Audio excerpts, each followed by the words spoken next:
Hi friends, বিচিত্র বার্ডের পক্ষ থেকে সকলকে জানাই স্বাগত। আজকে আমি তোমাদের কাছে ব্লাডের পার্ট 1 ভিডিওর পর পার্ট 2 তে কিছু তথ্য তুলে ধরবো, যা আমাদের কম্পিটিটিভ এক্সামের ক্ষেত্রে খুবই প্রয়োজনীয়। নাও শুরু করা যাক আজকে ব্লাড সংক্রান্ত পার্ট 2 এর ভিডিও। যেটা আমি প্রথম বলবো সেটা হলো বোন ম্যারো, অর্থাৎ অস্থি মজ্জা, অর্থাৎ যেখানে আমাদের ব্লাড তৈরি হয়ে থাকে। অর্থাৎ আমরা যে ছবিতে একটা হাড়ের ছবি দেখতে পাচ্ছি, এই হাড়ের ছবিটাদের মাঝে, অর্থাৎ কি হাড়ের মাঝে আমাদের রক্ত তৈরি হয়ে থাকে, অর্থাৎ বোন ম্যারোতে তৈরি হয়ে থাকে। এরপর ব্লাড 3টে কণিকা দ্বারা গঠিত হয়ে থাকে। একটা হলো আরবিসি অর্থাৎ লোহিত রক্তকণিকা, ডাব্লিউবিসি শ্বেত রক্তকণিকা এবং প্লেটলেট অর্থাৎ অনুচক্রিকা দ্বারা গঠিত হয়ে থাকে। সেই কণিকাগুলো, অর্থাৎ কি ব্লাড ফর্মেশন কোথায় হয়ে থাকে? বোন ম্যারোতে, অস্থি মজ্জাতে হয়ে থাকে। এরপর দেখো ব্লাডের মধ্যে কি কি কম্পোনেন্ট দ্বারা ব্লাড গঠিত হয়ে থাকে। কম্পোনেন্টস অফ ব্লাড, ব্লাড দুটো দুটো পার্টে ভাগ করা যায়, সলিড পার্ট এবং লিকুইড পার্ট। সলিড পার্টের মধ্যে 45% থাকে সলিড পার্ট এবং 55% থাকে লিকুইড পার্ট। সলিড পার্টের মধ্যে যে দ্বারা সলিড পার্ট গঠিত হয়, যেগুলি দ্বারা, সেগুলি হলো আরবিসি, ডাব্লিউবিসি এবং প্লেটলেট। আরবিসি, ডাব্লিউবিসি এবং প্লেটলেট, এই 3টে কণিকা দ্বারা গঠিত হয়ে থাকে সলিড পার্ট। এরপর লিকুইড পার্ট প্লাজমা দ্বারা গঠিত হয়ে থাকে, প্লাজমা। আমরা এই করোনা আবহে প্রায় শুনতে পাই প্লাজমা থেরাপির দ্বারা করোনা রোগীটি সুস্থ হয়ে উঠল। অর্থাৎ কি, প্লাজমা হলো রক্তের তরল অংশ, তরল জলীয় অংশকে বলা হয়ে থাকে প্লাজমা।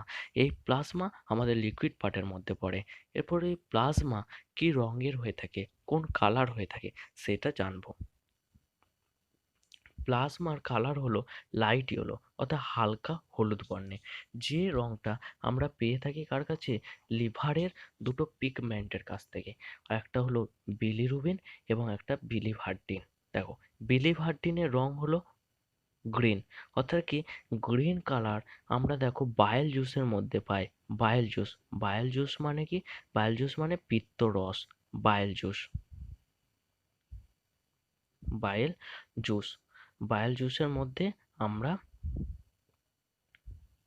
আমরা এই গ্রিন কালার পেয়ে থাকি, যেটা হলো পিত্তরস। এবং এবং এই ইয়েলো কালার আমরা কোথায় পেয়ে থাকি? ইয়েলো কালার হলো আমাদের প্লাজমার রং। এই ইয়েলো কালার দেখো আমরা, আমাদের জন্ডিস হয়, জন্ডিসে হলে আমাদের কিসের পরিমাণ বেড়ে গেলে জন্ডিস হয়ে থাকে? বিলিরুবিনের পরিমাণ। বিলিরুবিনের পরিমাণ যদি বেড়ে যায় তখন আমাদের জন্ডিস হয়। আমাদের জন্ডিস হলে যেমন চোখ, নখ এগুলো হলুদ হলুদ অবস্থার সৃষ্টি হয় আমরা দেখেছি। তো সেটা কোন পিগমেন্টটার জন্য? এই বিলিরুবিন পিগমেন্টটার জন্য। অর্থাৎ ইয়েলো কালার আসে প্লাজমার, যার কারণ কি? বিলিরুবিন নামক এক প্রকার পিগমেন্টের জন্য, যেটা লিভারে অবস্থান করে। লিভারের দুটো পিগমেন্ট। এরপর আসি কম্পোনেন্ট অফ প্লাজমা। প্লাজমা কি কি দ্বারা গঠিত হয়ে থাকে? দেখো, প্লাজমা কম্পোনেন্টগুলো থাকে জল। প্রথমে জল থাকে। জল কত? 90 থেকে 92% জল দ্বারা গঠিত হয়ে থাকে। এবং গ্লুকোজ, সল্ট এবং মিনারেল, গ্লুকোজ লবণ এবং খনিজ লবণ থাকে 1%। এর সাথে থাকে প্রোটিন, প্রোটিন থাকে 8 থেকে 9%, প্রোটিন দ্বারা গঠিত হয়ে থাকে। তাহলে কম্পোনেন্ট অফ প্লাজমা কি হবে? জল, জল থাকে 90 থেকে 92%, গ্লুকোজ, সল্ট এবং মিনারেল থাকে 1% এবং প্রোটিন, প্রোটিন থাকে 8 থেকে 9%। এরপর দেখো কোন কোন প্রোটিন এর মধ্যে থাকে, প্লাজমার মধ্যে থাকে, সেগুলো একটু নোট ডাউন করে নেবে। প্রথমে থাকে দেখো থ্রোম্বিন। থ্রোম্বিন নামক এক প্রকার প্রোটিন থাকে, থ্রোম্বিন। তারপর থাকে প্রথম্বিন, থ্রোম্বিন, প্রথম্বিন।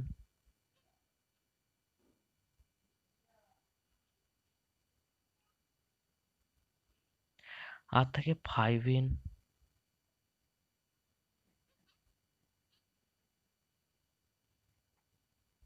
থাকে ফ্রাইবিনোজেন,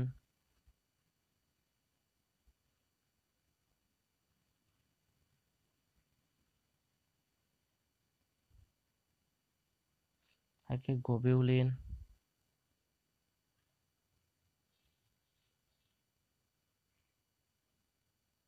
আর থাকে অ্যালবুমিন। অ্যালবুমিনটা কোনো কোনো বইতে পাবে অ্যালবুমিন থাকে, কোনো কোনো বইতে পাবে না অ্যালবুমিন থাকে না। তার জন্য এটা দেখো কোন কোন প্রোটিন দ্বারা গঠিত থাকে। একটা হলো থ্রোম্বিন, প্রোথ্রোম্বিন, ফাইব্রিন, ফাইব্রিনোজেন, গ্লোবিউলিন এবং অ্যালবুমিন। এই 6 রকম প্রোটিন দ্বারা গঠিত হয়ে থাকে plasma.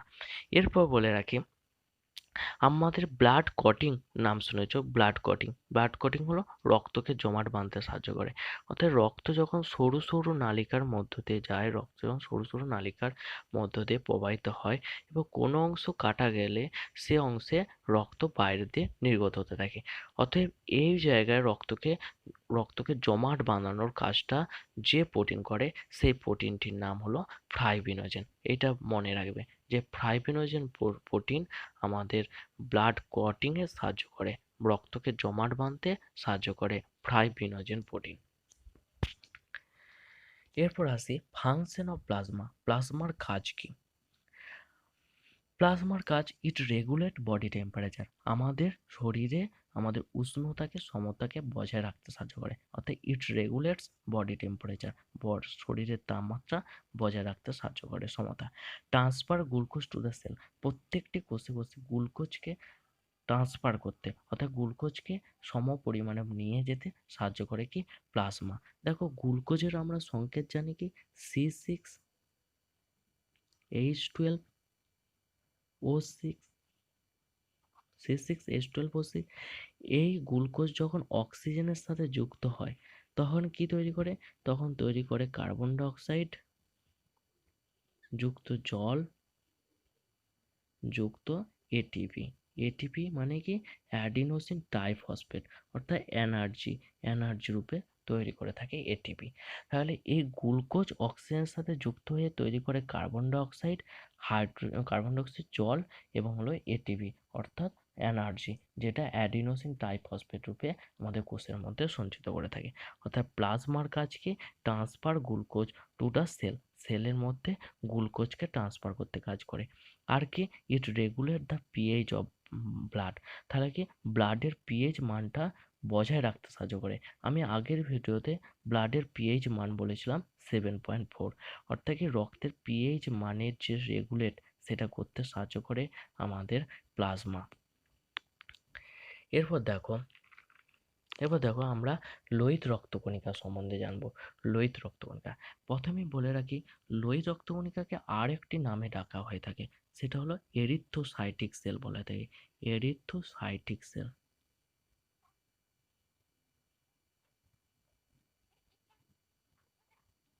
Erythrocytic cell, erythrocytic cell. এই এরিথ্রো কথাটির অর্থ হলো রেড। এরিথ্রো কথাটির অর্থ হলো রেড এবং সাইটিক কথাটির অর্থ হলো স্টাডি অফ সেল। তাহলে কোথাও কোথাও যদি আরবিসির পরিবর্তে এরিথ্রোসাইটিক সেল বলা থাকে তাহলেও সেটা আমরা জানবো লোহিত রক্তকণিকা। কখনো কখনো পরীক্ষায় এরিথ্রোসাইটিক বলা থাকে, তাহলে আমরা লোহিত রক্তকণিকা অপর নাম কি জানবো? Erythrocytic cell. এরপর যেটা জানবো সেটা হলো এদের কোয়ান্টিটি অনুযায়ী সাজালে তার কার পরিমাণটা সব থেকে বেশি হয়ে থাকে। প্রথমে থাকে আরবিসি। আরবিসি কিসে থাকে? মিলিয়নে থাকে। আমরা মিলিয়ন, ট্রিলিয়ন বা থাউজেন্ড এগুলো সম্বন্ধে প্রত্যেকেই জানি, তাই মিলিয়নে থাকে হচ্ছে আরবিসি। এরপর থাকে প্লেটলেট। প্লেটলেট থাকে তোমার লাখে, লাখ, লক্ষ। তারপর থাকে ডাব্লিউবিসি। ডাব্লিউবিসি থাকে থাউজেন্ড।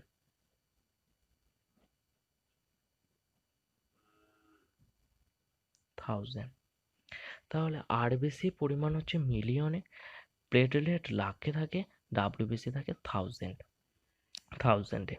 তাহলে আমরা কোয়ান্টিটি অনুযায়ী সাজালে RBC greater than platelet greater than WBC.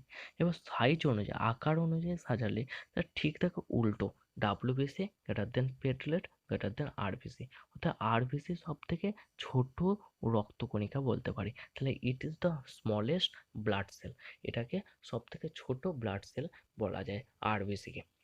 এরপর আমি এদের পরিমাণটা দেখো। পরিমাণটা বলতে মেল অর্থাৎ কি ফিমেলের একটা পুরুষের, প্রাপ্তবয়স্ক পুরুষের রক্তে তোমার আরবিসি পরিমাণ কত? 4.5 টু 5.5 আরবিসি কিসে থাকে? মিলিয়নে থাকে। Million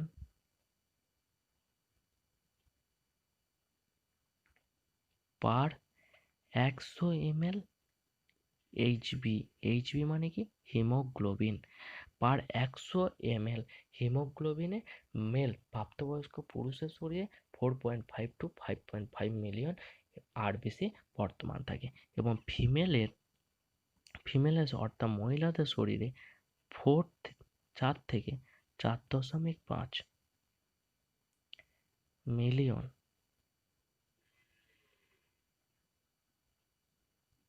per 100 ml HB হিমোগ্লোবিনে। পার 100 ml হিমোগ্লোবিনে 4 থেকে 4.5 লোহিত রক্তকণিকা দ্বারা তৈরি লোহিত রক্তকণিকা থাকে। এরপর যেটা বলবো সেটা হলো, এই লোহিত রক্তকণিকা আবিষ্কার করেন কোন বিজ্ঞানী? আবিষ্কার করেন কোন বিজ্ঞানী? লোহিত রক্তকণিকা আবিষ্কার করেন এভি লিওয়েনহক। এভি লিওয়েনহক। এভি লিওয়েনহক। এভি লিওয়েনহক নামের বিজ্ঞানী যিনি আরবিসি আবিষ্কার করেন। এভি লিওয়েনহক। তাহলে দেখো, আমি প্রথম স্লাইডেই বলেছিলাম যে আরবিসি, ডাব্লিউবিসি এবং প্লেটলেট তৈরি হয় বোন ম্যারোতে। তাহলে এইখানেও যদি আমি প্রশ্ন করি যে আরবিসি কোথায় ফর্মেশন হয়, তাহলে আমরা বলতে পারবো বোন ম্যারোতে আরবিসি ফর্মেশন হয়ে থাকে। অর্থাৎ কি? আরবিসি বোন ম্যারোতে তৈরি হয়। এরপর বলো, আরবিসি তাহলে কোথায় মৃত্যুবরণ করে, অর্থাৎ কোথায় মারা যায়? মারা যায় স্পিনে, অর্থাৎ কি? প্লিহা, যেটাকে আমরা বলি প্লিহা, স্পিনেতে আরবিসি মৃত্যুবরণ করে। এই অপশনটা থাকলে ভালো, নইলে লিভার। যদি লিভার অপশন থাকে তাহলে লিভারও আমরা দাগ দিতে পারি। যদি লিভার না থাকে তাহলে স্প্লিন অবশ্যই হবে, কারণ স্পিনেতে আমাদের আরবিসি মৃত্যুবরণ করে। যদি স্পিন না থাকে তখন লিভারে মাথায় দাগ দেব। এবার আরবিসি লাইফ স্প্যান কতদিন? আরবিসি কতদিন বেঁচে থাকতে পারে? আরবিসি বেঁচে থাকতে পারে 120 ডেজ। আরবিসি 120 দিন বেঁচে থাকে। আরবিসি 120 দিন বেঁচে থাকে। তাহলে আমি দেখো যে জিনিসগুলো জানলাম, তাহলে আরবিসি হচ্ছে it is the smallest blood cell. Male শরীরে থাকে 4.5 to 5.5 million per 100 ml Hb. Female শরীরে থাকে 4 to 4.5 million per 100 ml Hb. এটা ডিসকভার করেন এভি লিওয়েনহক। ফর্মেশন হয় বোন ম্যারোতে। লাইফ স্প্যান 120 দিন। আর এটা কোথায় মৃত্যুবরণ করে? স্পিনেতে। এরপর আরবিসির শেপ। আরবিসি কি রকমের হয়ে থাকে? আরবিসি রাউন্ড অর্থাৎ বাইকনকেভ, অর্থাৎ কি ডিম্বাকৃতি হয়ে থাকে। ডিম্বাকৃতি কখন হয়? যখন আরবিসি অক্সিজেন গ্রহণ করে তখন এর আকার ডিম্বাকৃতি হয়ে থাকে। যখন আরবিসি অক্সিজেনকে গ্রহণ করে তখন এর আকার ডিম্বাকৃতি হয়ে থাকে। এবার দেখো আরবিসির কি কাজ? আরবিসির কাজ কি? দেখো, আমরা বাতাস নিই, এয়ার নিই। এয়ার কিসের কার সাহায্যে নিই? নোজ, নাকের দ্বারা নিই। সে নোজ থেকে কোথায় যায়? উইন্ড পাইপে যায়।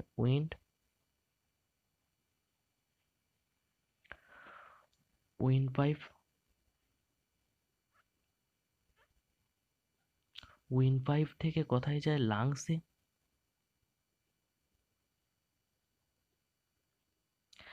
লাংস থেকে কোথায় যায়? ব্লাড, রক্ত। ব্লাড থেকে কোথায় যায়? আরবিসি, অর্থাৎ কি লোহিত রক্তকণিকা।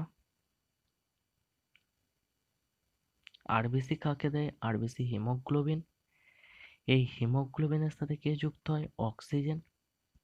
এই হিমোগ্লোবিনের সাথে অক্সিজেন যুক্ত হয়, অর্থাৎ কি রক্ত আবার সে গ্লুকোজের ফর্মুলা আসে C6H12O6, এর সাথে অক্সিজেন যুক্ত হয়, দিয়ে কার্বন ডাইঅক্সাইড তৈরি করে, জল তৈরি করে এবং এটিপি ফর্মে, যেটা আমাদের মাইটোকন্ড্রিয়াতে সঞ্চিত হিসেবে থাকে। তাহলে আমরা বাতাস নিচ্ছি নোজের মাধ্যমে, তারপর উইন্ড পাইপে যাচ্ছে লাংসের পর ব্লাড, আরবিসি থেকে হিমোগ্লোবিনের সাথে অক্সিজেন যুক্ত হয়ে তো এর হচ্ছে অক্সিজেনকে নিয়ে যাওয়া, অর্থাৎ কি কোষে কোষে পৌঁছে দেওয়া হলো আরবিসির কাজ। এবার হিমোগ্লোবিনকে আমরা রেসপিরেটরি পিগমেন্ট বলা হয়ে থাকে। হিমোগ্লোবিনকে রেসপিরেটরি পিগমেন্টও বলা হয়ে থাকে। এবং আরেকটা কথা বলে রাখি, একটাই হিমোগ্লোবিন একবারে 4টি অক্সিজেনকে বয়ে নিয়ে যেতে পারে। একটি হিমোগ্লোবিন একেবারে 4টি অক্সিজেনকে বয়ে নিয়ে যেতে পারে। এরপর দেখো আরবিসি এর পরিমাণ বেড়ে গেলে এবং কমে গেলে কোন রোগের সৃষ্টি হয়ে থাকে? Disease of RBC. Disease of RBC বলার আগে একটা জিনিস বলে রাখি, আরবিসির মধ্যে কোনো নিউক্লিয়াস থাকে না। আরবিসির মধ্যে কোনো নিউক্লিয়াস থাকে না। আরবিসির মধ্যে কিন্তু কোনো নিউক্লিয়াস থাকে না। অর্থাৎ কোনো স্তন্যপায়ী প্রাণীর আরবিসির মধ্যে নিউক্লিয়াস থাকে না। ব্যতিক্রম হিসাবে ক্যামেল এবং লামা বাদে। লামা কোনগুলোকে বলা হয়? পার্বত্য অঞ্চলে খচ্চর টাইপের কোনো পশুকে বলা হয়ে থাকে লামা। ক্যামেল এবং লামা বাদে বাকি স্তন্যপায়ী কোনো প্রাণীর শরীরে আরবিসিতে নিউক্লিয়াস থাকে না। এরপর নিউক্লিয়াস থাকে না।